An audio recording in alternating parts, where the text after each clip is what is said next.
Buonasera e ben ritrovati con l'informazione flash di New Sicilia, i principali titoli del pomeriggio. In apertura la politica con le elezioni comunali di Agrigento.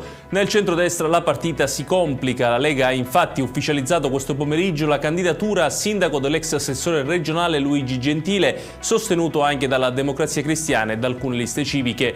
Una scelta che certifica la frattura nella coalizione, visto che il resto del centrodestra aveva già indicato Dino Alonge come proprio candidato.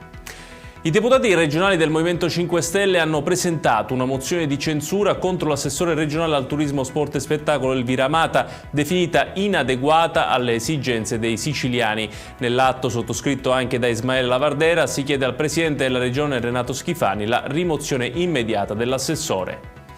A Catania paura al negozio Ikea della zona industriale. Nel primo pomeriggio la struttura è stata evacuata a seguito, pare, della diffusione di spray al peperoncino all'interno dei locali. Panico tra i clienti, con un uomo che ha accusato anche un malore. Sul posto sono intervenuti vigili del fuoco, carabinieri e ambulanze del 118. Sono adesso in corso accertamenti per ricostruire l'accaduto e individuare eventuali responsabili.